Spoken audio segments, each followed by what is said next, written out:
Tidal marshes will be threatened by increasing rates of sea level rise over the next century. Today's land managers seek guidance on whether existing and restored marshes will be resilient under a range of potential future conditions, and on prioritizing marsh restoration and conservation activities. This tutorial will guide you through PRBO's Decision Support Tool, which assesses the effect of sea level rise and climate change on San Francisco Bay tidal marsh ecosystems. Land managers, planners, and those concerned with bay restoration can use this tool to help make the best choices about where to invest in bayland restoration and conservation. This tool was built to accomplish several goals. It assesses whether existing or restored tidal marshes will be resilient to potential future conditions. It provides conservation prioritization for restoration and management based on the importance of habitat for tidal marsh birds under future conditions. This model was used bay-wide. Therefore, marsh sensitivity to sea level rise can be assessed at multiple scales from site-specific to bay-wide. It is important, though, to understand the limitations of this model.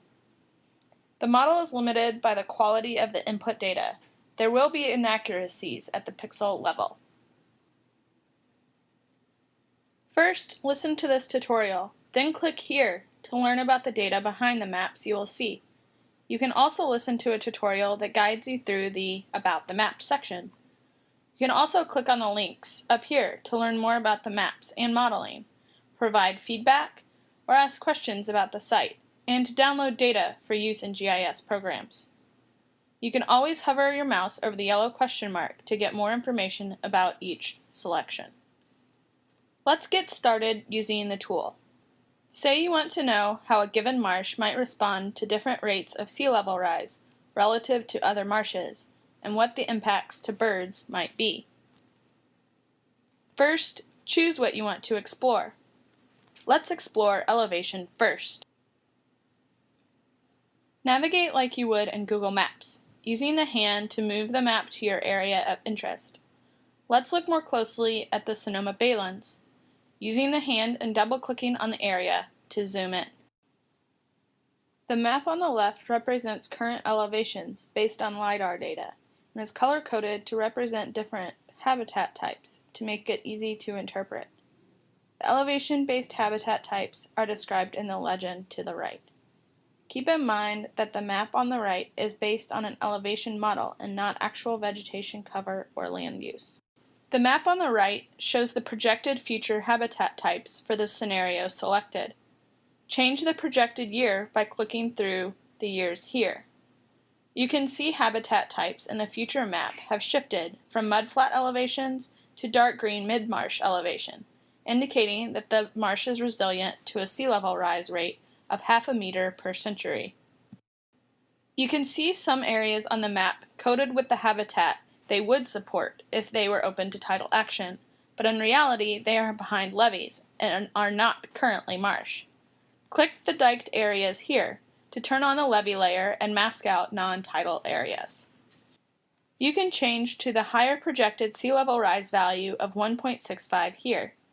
You will notice with the higher projected sea level, the habitat shifted to low marsh and is not keeping pace.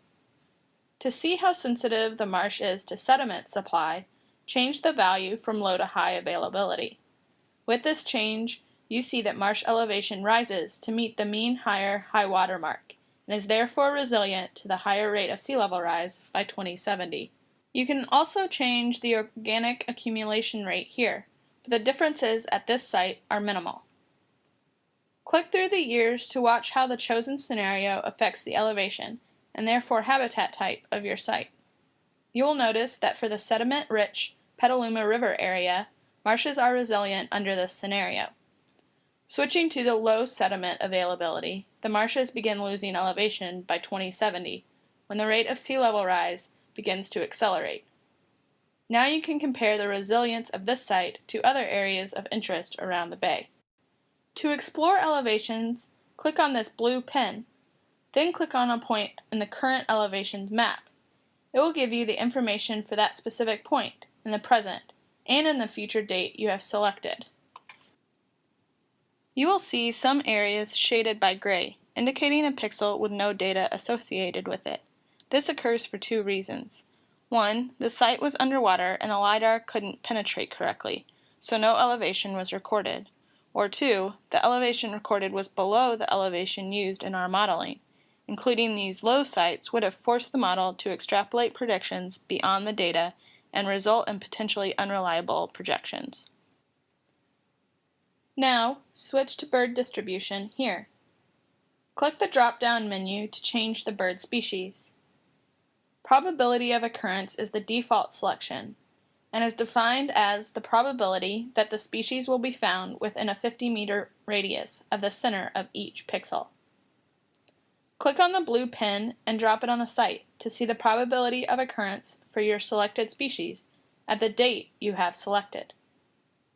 Now switch to density. Density is defined as birds per hectare. As in the elevation model, there are also areas of no data in the bird model.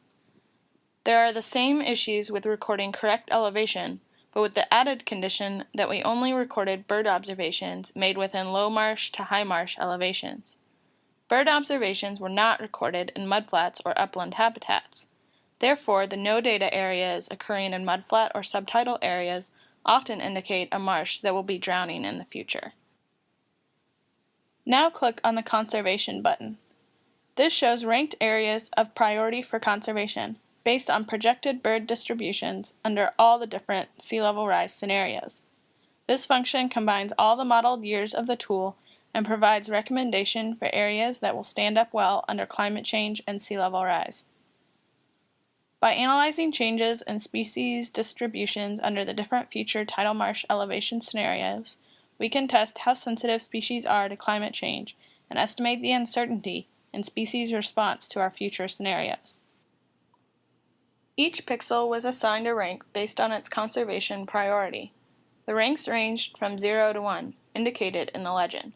The lower values are light-colored and represent lower conservation priority, and the higher values are darker, indicating a higher conservation value. The map on the right includes all future scenarios combined.